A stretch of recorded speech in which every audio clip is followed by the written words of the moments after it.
하나님이 정말 선교를 기뻐하십니다. 전도를 기뻐하시고요. 이 선교를 정말 두려워하고 싫어하는 존재가 분명히 있습니다. 사단이죠. 오늘 제가 왔는데 아침부터 전화하고 이렇게 보는데 아프신 분들이 많아요. 오늘 한 장로님은 지금 집에서도 이 링게루를 맞으시고 막 지금 아프시고, 체하셨다는 분도 계시고, 뭐 마스크를 안 쓰시던 분들이 마스크 쓰신 분도 계시고, 최고의 치유의 시간이 되실 줄 주님의 이름으로 축원합니다. 오늘 말씀을 통해서 여러분들이 정말 영적 싸움 하셔서 참된 치유의 응답 받으시기를 바랍니다. 오늘 여러분과 함께 나눌 말씀의 제목이 하나님의 통치와 25 응답입니다.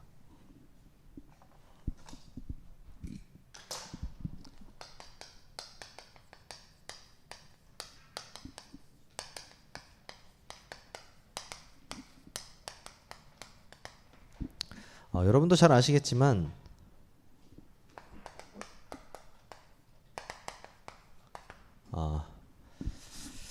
지금 우리 구역공과 메시지를 수요일 날 이렇게 하고 있는데요. 사실 이 하나님의 통치는 신앙의 발판에 7과에 있는 메시지가 지금 이제 25 응답이 붙어서 이렇게 좀 새롭게 메시지가 나오고 있는 거고요. 제 기억으로는 예전 신앙의 발판 10가지 7과가 아마 생사화복일 겁니다. 그래서 그 생사화복에 대한 메시지를 여러분이 과거에 들으셨다면 그 메시지를 좀 상기시키면 좋을 것 같습니다. 지금 여러분들의 고민, 여러분이 가지고 계신 그 고민을 지금 이곳에서 이 예배를 통해서 기회로 바꾸시기를 바랍니다. 어떻게 기회를 바꾸느냐? 여러분들이 계속해서 전도운동을 펼쳐나가시고 여러분 삶 속에서 전도자의 삶을 살아가시는데 계속해서 이 걸림돌이 존재합니다. 이 걸림돌이라 하면 당연히 문제나 사람, 또 사건, 또 위기, 이런 것들이죠. 이 걸림돌이 계속 존재하죠. 이 걸림돌은 사람을 힘들게도 하고 또 이 걸림돌을 통해서 굉장한 응답이 되기도 합니다. 그런데요, 하나님께서 이 걸림돌을 먼저 보기 전에 우리에게 주시고 싶은 메시지가 있다라는 겁니다. 그 메시지가 뭐냐? 바로 하나님의 절대 주권입니다. 하나님의 절대 주권이라는 이 말은 모든 것이 하나님의 주권 아래에 있다라는 거예요. 다시 말해서 오늘 제목처럼 모든 것이 하나님의 통치 아래에 있다라는 말입니다. 믿으십니까? 우리가 이것을 인정한다면, 절대 주권을 믿는다면 우리가 보는 모든 걸림돌이 다르게 보일 것입니다. 그죠? 저는 그렇게 생각합니다. 복음의 방향 맞춘 사람들끼리 싸워도 응답이요. 복음의 방향, 전도와 선교의 방향 맞춘 사람끼리 말을 안 해도 응답이요. 왜냐하면 말씀이 통하거든요. 정말 말씀이 통한다면 상관없습니다. 그래서 여러분들에게 있는 이 걸림돌, 이 고민이 모든 것이 기회로 변하는 축복이 되실 겁니다. 왜요? 하나님의 통치 아래 있기 때문에. 하나님의 절대 주권 아래 있기 때문입니다. 뭐라고 하셨냐면요, 과거와 오늘과 미래가 다르게 보인다. 그렇죠? 과거와 오늘과 미래가 다르게 보인다. 왜 그렇습니까? 우리의 영안이 열리기 때문입니다. 우리가 그렇잖아요. 하나님을 딱 떠나는 순간 우리에게 뭐가 제일 중요하냐면 눈에 보이는 게 중요하게 됐어요. 눈에 지금 당장 보이는 게 중요합니다. 창세기 3장 이후에는요, 눈에 보이는 것만 쫓아 살아가요. 그리고 눈에 보이는 것이 문제가 있으면 낙심하고 힘듭니다. 근데 정작 진짜 중요한 것은 뭡니까? 눈에 보이지 않는 영의 세계잖아요. 그 영의 세계를 알지 못하면요, 육신적인 게 걸림돌이라고 착각하고 사는 거예요. 그렇지 않습니다. 우리 교회만 봐도 알잖아요. 위기라고 생각하고 문제라고 생각했던 모든 것들이 하나님의 의를 이루는 데 사용됩니다. 그렇죠? 심지어 와, 저건 아무리 생각해도 아닌데 라고 하는 것도 하나님의 뜻을 이루는 데 사용돼요. 그래서 저는 그렇게 생각합니다. 이게 화낼 것도 없고 좋아할 것도 없구나. 결국 하나님은 말씀을 이루어 가시는구나. 우리를 통해서. 우리는 그 말씀을 붙잡고 나아가기만 하면 되는구나. 그게 뭐냐면 하나님의 통치입니다. 다시 말해서요. 세 가지 나라 있죠. 세상 나라. 맞습니다. 그리고 사탄의 나라. 세상 나라를 다스리는 사탄의 나라. 하나님의 나라. 여러분들이 착각하시는 게 있는데 세상 나라, 세상 임금이 사단이라고 성경에 나와 있잖아요. 하지만 이 두 나라는 하나님의 나라라는 절대 주권 아래에 있습니다. 그렇죠? 안에 속해 있어요. 하나님의 나라가 임하는 순간 떠나갑니다. 여러분 마음속에 하나님의 성전이 임하는 순간 신분이 변화되듯이 그 신분이 변화된 여러분이 가는 곳마다 하나님의 나라가 임합니다. 그렇죠? 이번 주일날 메시지 들어보셨던 것처럼 하나님의 성전이 임하게 됩니다. 하나님의 성전이 임한 그곳에 하나님의 통치가 임하는 거죠. 그래서 여러분들이 오늘 하나님의 통치와 이 25응답인데요. 첫 번째입니다. 숨은 망대 이렇게 나왔죠. 여러분 이 망대 시리즈가 계속 나오기 때문에 헷갈리시면 안 돼요. 뭐 숨은 망대, 전도 망대, 기도 망대, 그렇죠? 또 선교 망대, 기도 뭐 계속 24시 망대 뭐 계속 나오잖아요. 망대라는 개념을 어떻게 생각하시면 되냐면 그러니까 서 있는 거잖아요, 그렇죠? 서 있는 건데 어떻게 되냐? 빛을 비춘다라는 거예요. 캠프와 비슷한 의미긴 한데 망대라는 것이 딱 서서 빛을 비추는데 그 빛이 어떤 빛이냐? 그리스도의 빛이거든요. 이것을 어떻게 비추냐? 기도로 비춘다. 기도의 망대, 그렇죠? 전도를 통해서 그 빛 전달되는 전도의 망대가 되는 거고, 그렇죠? 선교 중하시죠. 선교회 그 캄보디아 지역에 선교의 망대가 세워지는 거고. 그렇게 이해를 하시면 되는데 숨은 망대는 여기서 뭐라고 말씀하셨냐? 결국 믿음의 망대입니다. 그렇죠? 숨은 망대는 믿음의 망대를 말하고 있어요. 다시 말해서 믿음의 길이라는 표현을 하셨죠.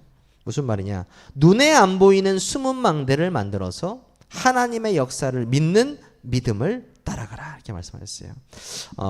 이 믿음은요 구원의 믿음이에요. 구원받은 믿음, 그렇죠? 어떻게 우리가 구원받았습니까? 예수 그리스도의 그 죽으심과 부활하심을 믿는 믿음으로 말미암아. 그래서 우리의 무엇을 주관하신다고요?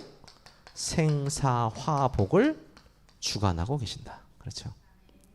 예전에 그런 말씀 많이 들었잖아요. 우리의 머리카락 한 올도 다, 우리 머리카락 개수도 다 세알리시고 그렇게 막 와닿지는 않은데 그리고 우리의 마지막 호흡 수도 알고 계시고 그렇죠? 하나님께서는 그 호흡 수까지 알고 계시고 우리의 생사화복을 주관하고 계신다는 거예요. 그렇다면 우리는 하나님의 절대 주권 아래 있다는 것을 인정하고 그 믿음으로 나아가야 된다는 거죠. 그 믿음이 없이는 힘든 겁니다. 자, 족장 시대도 그랬습니다.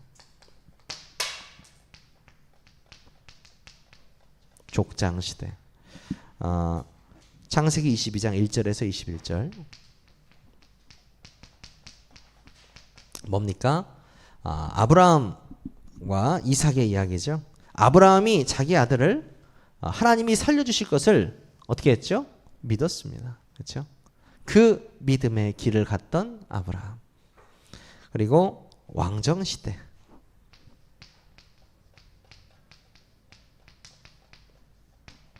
다니엘 1장 8절에서 9절이죠. 그렇습니다. 굉장히 유명한 이야기잖아요. 누굽니까? 환관장이죠. 환관장이 이 친구들이 제대로 먹지 않으면 안 되는데 얼굴빛이 나쁘면 안 되는데 이 다니엘과 세 친구가 어떻게 한다 했죠? 왕이 먹던 포도주와 음식을 우리가 먹지 않겠다 이렇게 말했습니다. 거부했다는 거죠. 왜요? 여호와를 믿는 믿음으로 말미암아 그 결단을 했다는 것입니다. 세 번째는 신약 시대입니다. 신약 시대. 이 신약 시대에는요 사도행전 1장 14절. 이곳에 모였던 사람들이 무엇을 했습니까? 138의 언약 붙잡고 갈보리산, 감람산, 마가다락방의 그 언약을 딱 붙잡고 오로지 기도에 힘썼습니다. 그 오로지 기도에 힘썼던 사람들은 무엇으로 이렇게 할 수 있었을까요? 기도할 수 있었을까요? 그 그리스도를 믿는 믿음으로 말미암아. 그 믿음으로 말미암아 기도할 수 있었다는 거죠. 초대교회는 어떻습니까? 초대교회와 바울팀. 그렇죠? 이 초대교회와 바울도요, 이 숨은 망대를 가지고 있었습니다. 그래서 자기 안에 있는 진짜 믿음의 숨은 망대를 통해서 가는 곳마다 복음을 증거했습니다. 그래서 가는 곳마다 기도의 망대를 또 세웠고요. 가는 회당마다 말씀의 망대를 세웠습니다. 그래서 그 말씀과 기도를 통해서 이 숨은 망대를 계속해서 심었다는 거죠. 그렇죠? 여러분들의 숨은 망대는 어떻습니까? 저는 그렇게 생각해요. 우리 세계력교회 안에서도 각자가 숨은 망대를 만들어야 됩니다. 숨은 망대. 그게 뭐예요? 결국 믿음이 자라나야 된다는 거죠. 제가 말씀 운동을 하는 한 분이 저한테 그런 말씀을 하더라고요. 목사님을 계속 만나보니까 어떤 이야기가 이제 이런 얘기를 하는, 바늘도 안 들어갈 것 같다, 이렇게 얘기를 하는 거예요. 바늘도 안 들어갈 것 같다. 그래서 이상하다, 나 굉장히 부드러운 사람인데, 그리고 내가 굉장히 유도리 있는 사람인데 바늘도 안 들어갈 것 같대요. 왜 그러냐면요, 저는 딱 한 가지만 타협을 하지 않거든요. 영적인 부분 타협하지 않습니다. 육신적으로는 좀 제가 어머님도 인정하는 야곱이다 이렇게 할 정도로 좀 얍삽 빠르고, 좀 머리가 잔머리가 좀 굴리고 그랬는데, 부모님께 배운 딱 한 가지가 있다면 영적인 거는 타협하지 않는다. 그래서 목에 칼이 들어온 적은 없지만 그 타협하지 않는 마음을 하나님이 보실 거기 때문입니다. 중심이잖아요. 우리가 그 숨은 망대, 그 믿음이 보여줘야 돼요. 누구에게나 보여줘야 됩니다. 두 번째가요, 무너뜨릴 망대입니다.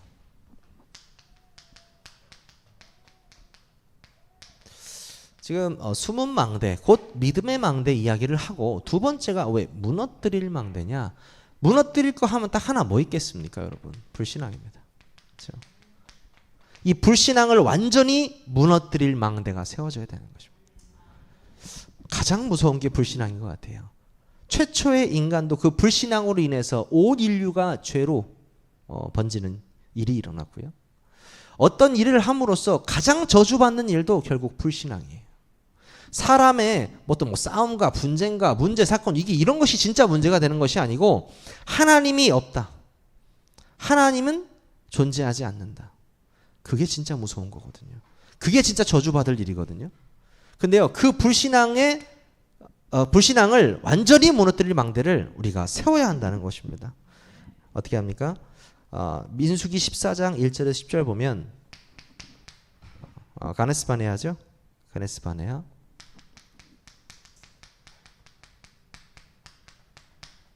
민수기 14장 1절에서 10절. 뭡니까?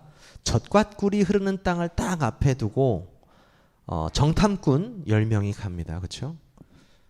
성경에 보면은 포도송이가 너무 커서 어떻게 한다고요? 이렇게 양쪽에 지고 포도송이를 갈 정도로 그렇게 열매가 크고. 근데 이 10명이 가서 봤던 건 뭐예요? 그곳에 있던 거인들이에요. 그리고 그곳에 있던 뭐예요? 어마어마한 성들입니다. 도저히 우리 갈 수 없다. 야, 우리가 그 사람들에 비하면 우린 메뚜기다, 이렇게 표현하잖아요, 성경에서. 그런데 여호수아 갈렙은 뭐라고 합니까? 이 가네스 바네아를 앞에 두고 우리에게 주신 밥이라고 그래요. 무슨 말입니까? 진짜 볼 수 있는 영안이 달리 있다는 거예요. 모든 사람이 불신앙하는데 그 둘만 진짜 믿음으로 고백하는 거예요. 이거 하나님이 주신 땅이야. 젖과 꿀이 흐르는 땅. 이 땅 우리에게 이미 주셨다. 믿음으로 가면 된다. 지금도 똑같은 것 같아요. 지금도 똑같은 것 같아요. 100명 중에 120명 할게요. 120명 중에 100명은 항상 불신앙할 수 있습니다. 안 돼. 우리 갖고 안 돼. 우리가 어떻게 그 능력이 안 되는데.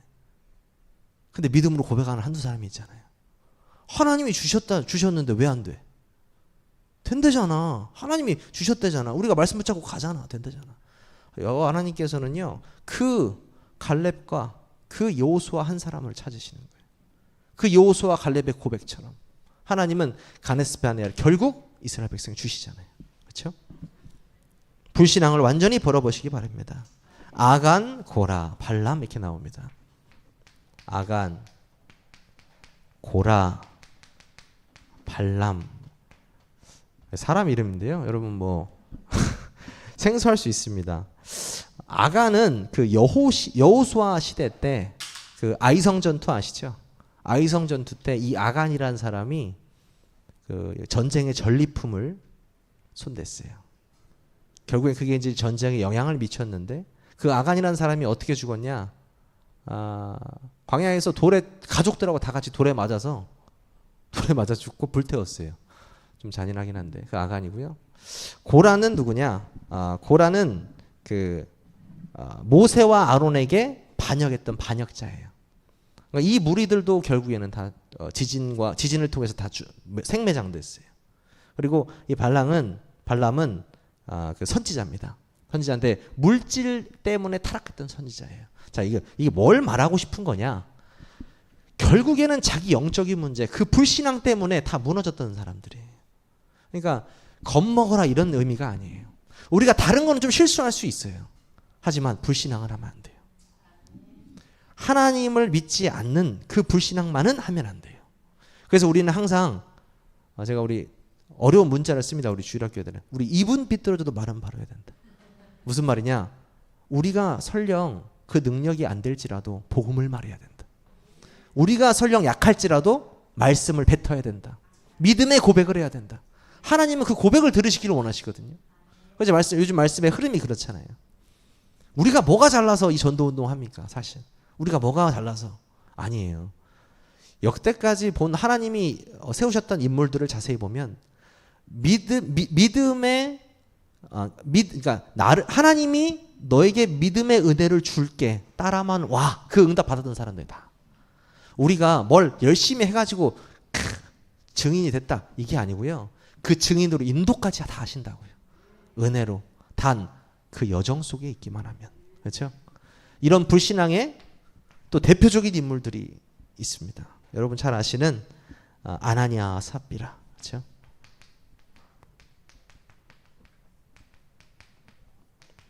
모르시는 분들이 있어서 간단하게 설명을 하면 지금으로 말하면 뭐 이제 그 중요한 헌금을 하는데 성전 건축한다고 뭐 치면 뭐 여기서 막 전 재산을 팔아가지고 막 돈을 낸단 말이죠. 그러니까 와 사람들이 막 존경하고 박수치고 막 하는 거죠. 그러니까 뭐 그렇게 그러려고 낸 건 아니겠지만 그걸 보더니 이 두 부부가 집에 와서 그렇습니다. 우리도 좀 재산을 다 내버리자 하고 다 밭을 팔았더니 돈이 꽤 많이 나오는 거예요 이게. 그렇죠? 그래서 어떻게 합니까?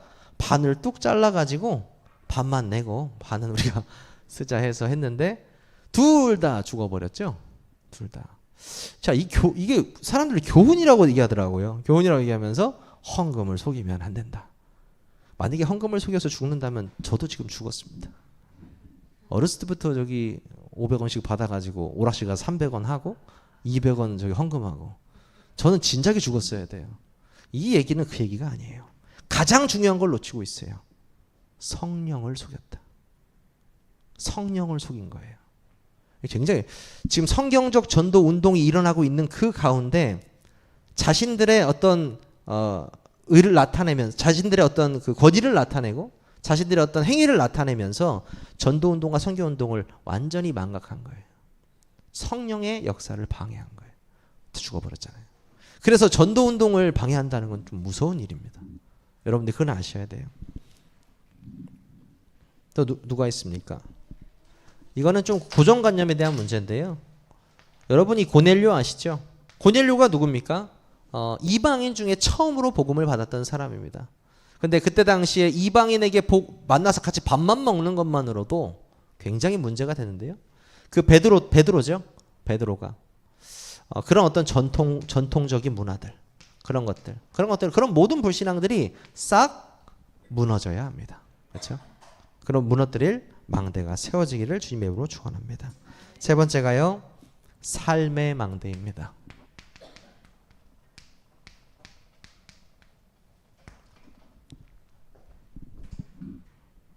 신앙과 우리가 생활, 그래서 신앙생활이라고 하는데요.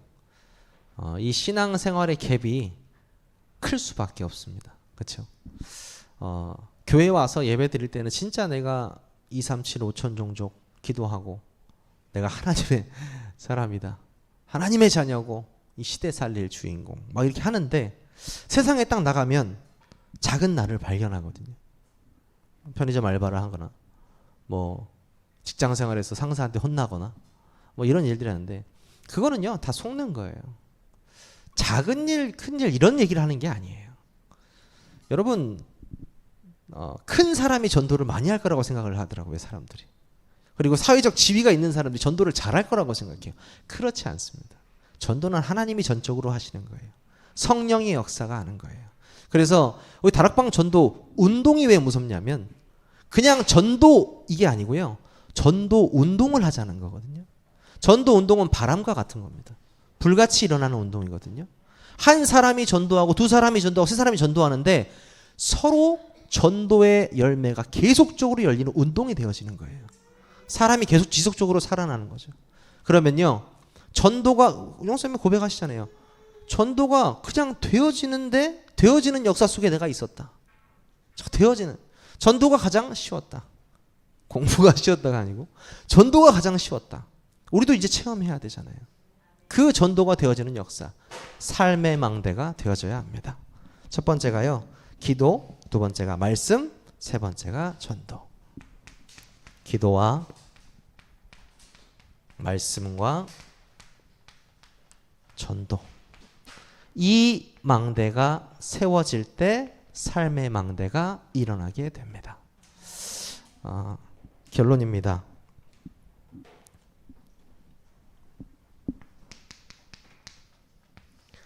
모든 것을 살릴 수 있다는 말씀을 주셨는데요. 어떤 사람이 모든 것을 살릴 수 있느냐?